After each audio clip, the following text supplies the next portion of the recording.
We're going to continue our study of apologetics, and what we're in the middle of at this point is examining four principles of knowledge that are crucial for any sound defense of Christianity, principles that are constantly under attack by those who deny the existence of God.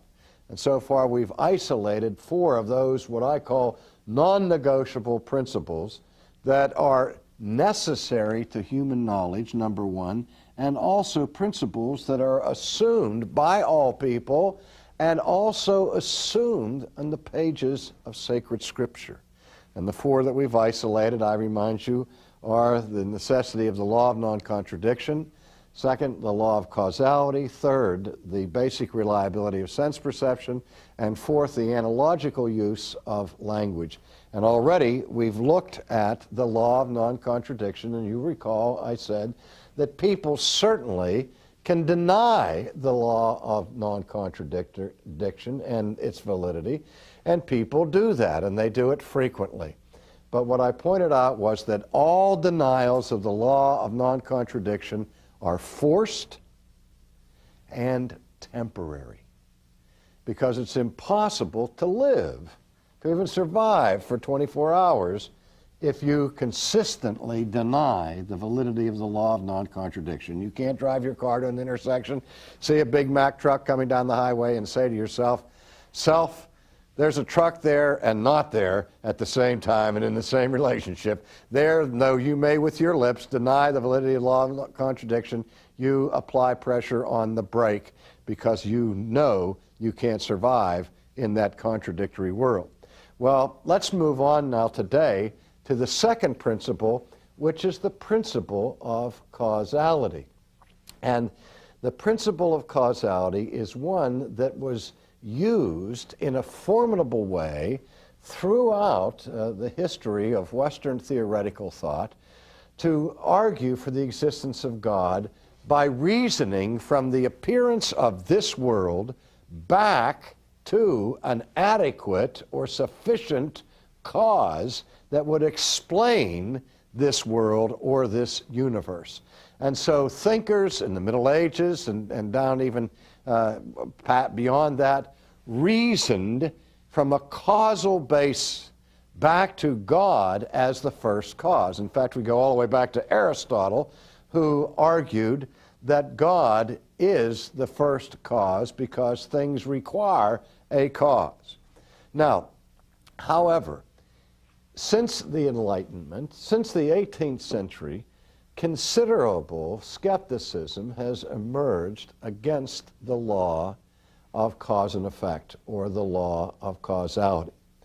If, for example, you've read Bertrand Russell's little booklet, Why I Am Not a Christian, he gives his own personal testimony of his pilgrimage with respect to theism. He said, as a boy growing up, he was deeply impressed by the argument for the existence of God that was based upon the need for a first cause, based upon the law of causality.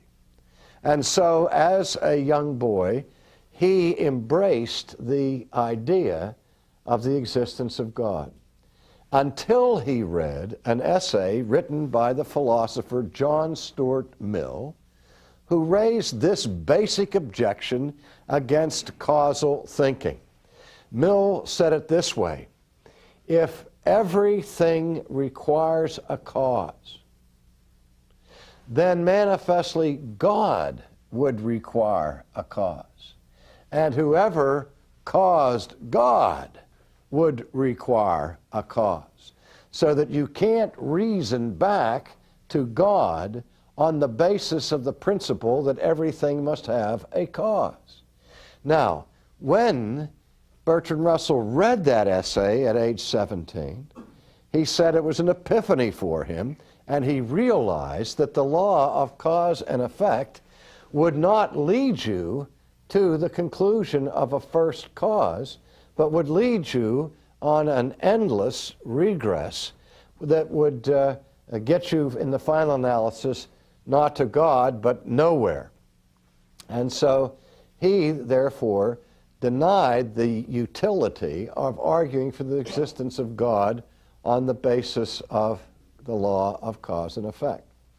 Now let me just respond to that very briefly and very simply, that here's one of those classic examples where Homer nods. John Stuart Mill was unarguably a brilliant philosopher, very well trained in logic and skilled in analytical thought and cognition, who made a fundamental, foundational error in his thinking with respect to causality.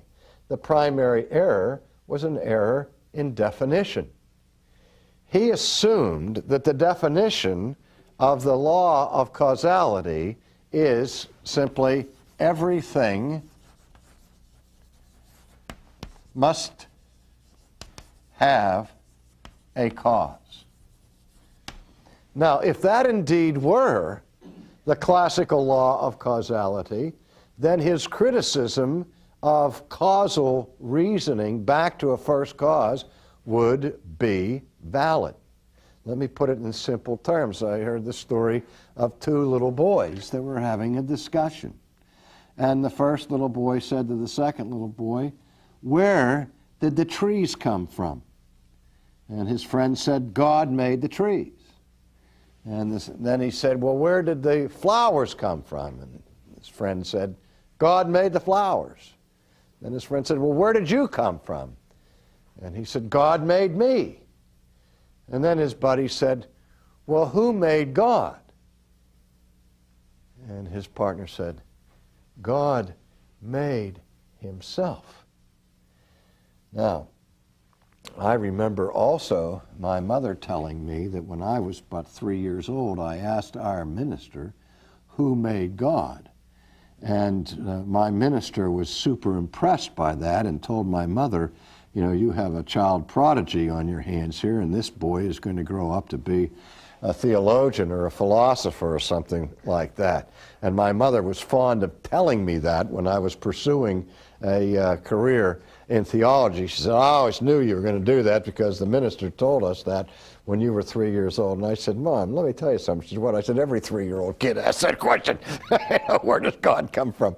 I mean, that's as normal a question as any child can ever ask. It doesn't show any particular insight on my part at 3 years old or at 10 years old.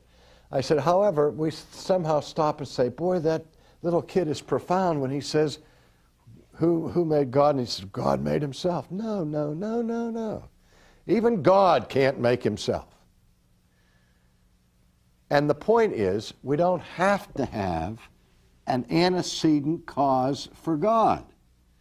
God, as Aristotle rightly understood, is an uncaused cause. And you don't have to provide a cause for an eternal being, as we will see in the course of this study.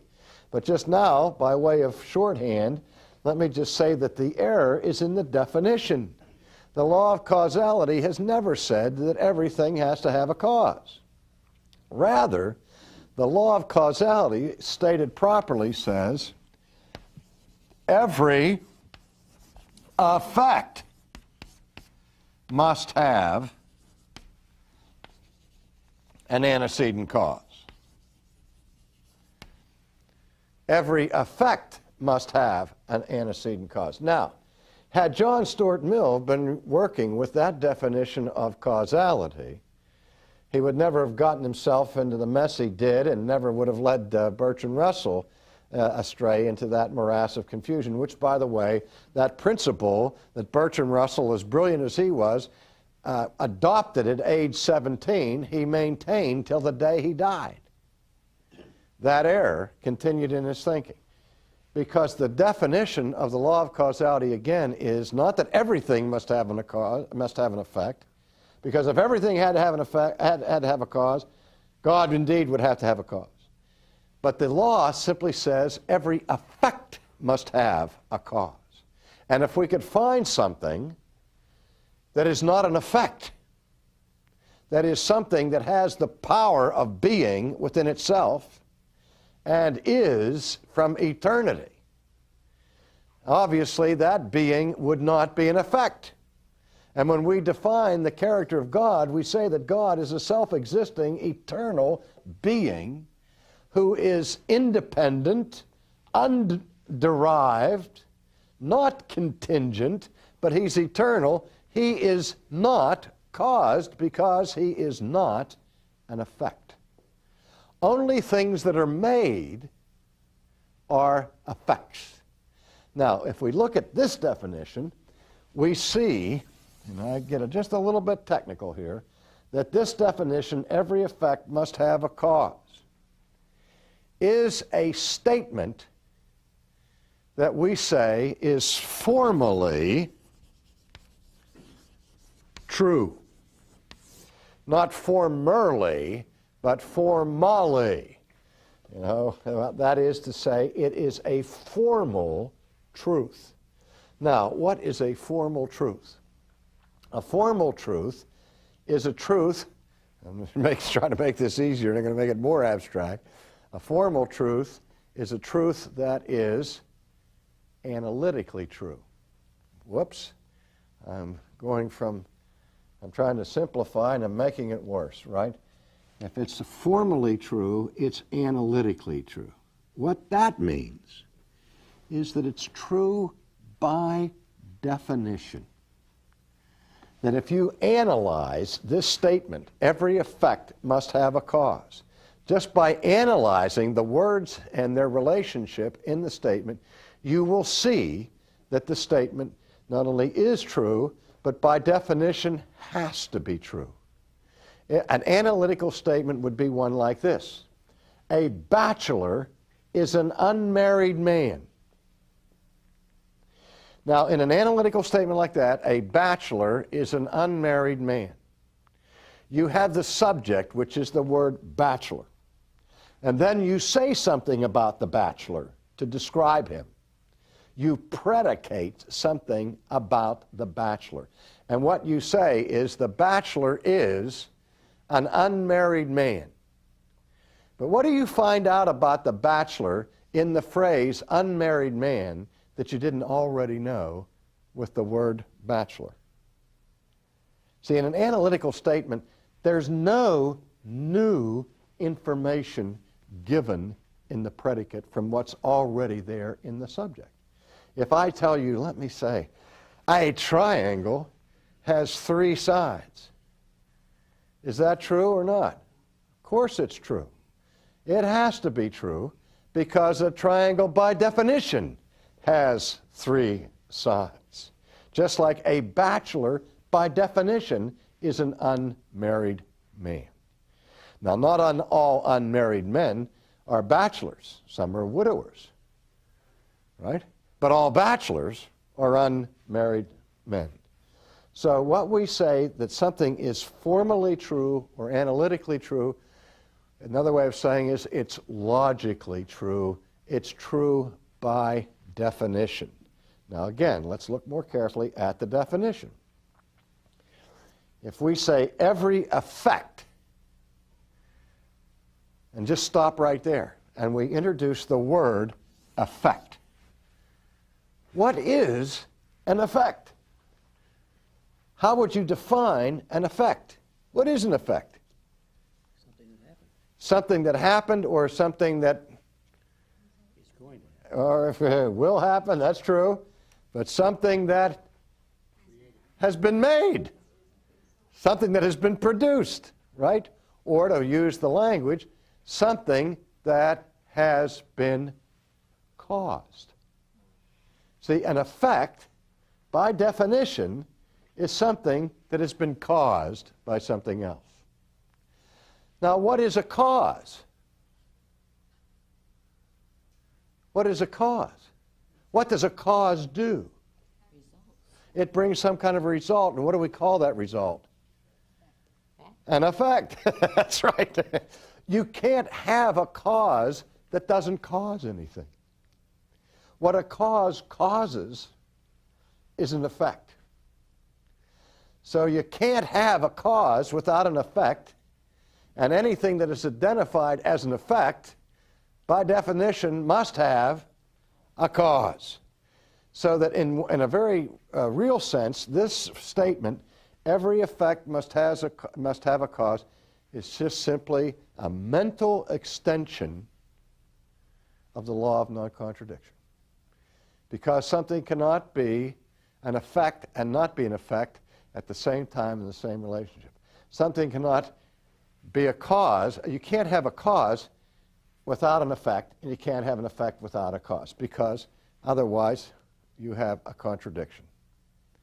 Now, the most primary answer we give to reality, if I say, why is this carpet here in this room? The simplest answer I can say is because. That's not going to satisfy you. You're going to want to push me a little bit further, and you're going to say, because why? Well, I'm going to say, well, because the director of this studio wanted to construct a set that would have the look of a study or a den, and so he went out and got this old carpeting, and he put it on the floor here as part of the set. So now I'm giving you more of the complex reasons behind the presence of this carpet that is now underneath my feet. Okay? Now, my director didn't cause the carpet. If I said what caused the carpet, then we'd have to go back to the manufacturer and all of that sort of thing. But we understand the use of that language at a very elementary way. One of the first things the parent learns how to say to a child when the child asks a question is, because. That's the answer. In other words, we're saying that flower has a cause. That tree has a cause. Something has produced it. Because we also understand that something cannot come out of nothing. Now, again, I'm going to ask you to put your thinking caps on, because I'm going to do some close work with your minds here. When I say this is a formal principle, we're saying that it doesn't teach us anything directly about reality. It doesn't tell us that there are causes out there in the real world. It doesn't tell us that there are effects out there in the real world. Maybe everything in the world is eternal and uncaused. I don't believe that that's the case, but I'm saying hypothetically. We're sitting here in this room, and I'm saying there's all kinds of things outside of this room. There are cars and trucks and planes and bees and trees and all the rest. And I can say this to you for sure, that if any or all of those things that I've just listed, trucks and trees and cars and all of that, are effects, then we know for sure that they have what? Causes. Now, maybe they are not effects, but the principle is, the logical principle is, if something is an effect, it must have what? It must have a cause. So that if you can establish that something is indeed an effect, then you have established that it must have some kind of antecedent cause. Several years ago, when we produced our book on classical apologetics, and it was reviewed by scholars around about the country, one scholar who was a philosopher made one criticism, one substantive criticism of the arguments set forth in that book. And he was criticizing me, and he said, I'll never forget it, he said, the problem with Sproul. Now, I'm not going to give you people the opportunity to fill in the blank there. What he said was, he was referring just to this book, not to my whole life, but he was saying that the problem with Sproul in this book is that Sproul will not allow for an uncaused effect. That was his criticism. Now, my basic rule of thumb is that if I see one of my books criticized in a review, I never bother to get engaged in a debate or a discussion with the reviewer. I just, that's their job, is to review it, and whatever they say, that's fine. I'm not going to argue with them. But this one I couldn't pass up. So I wrote to the philosopher a nice letter, and I said, you indicated in your review that the one problem that you had with my book was that I wouldn't allow for an uncaused effect. And I said, mea culpa.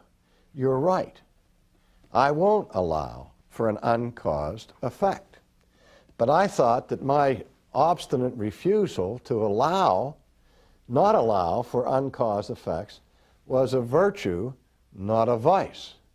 Now, I would be happy to allow for an uncaused effect if you would take the trouble to write to me one example anywhere in the universe of an uncaused effect.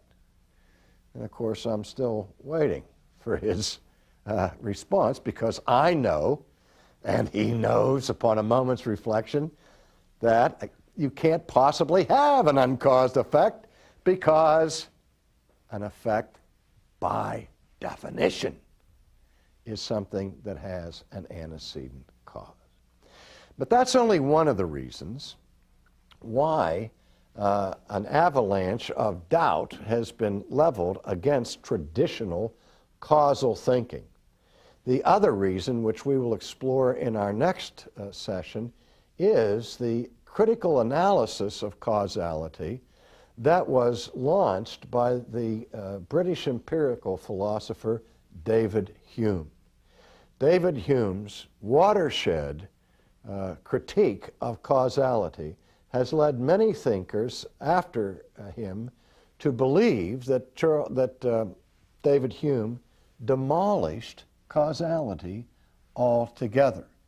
And in our next session, I'm going to examine that analysis of Hume and the assumption that goes with it, that he, in his critical fashion, demolished the whole arguments of and the whole law of causality, which I'm going to, I hope, prove to you that he did not at all.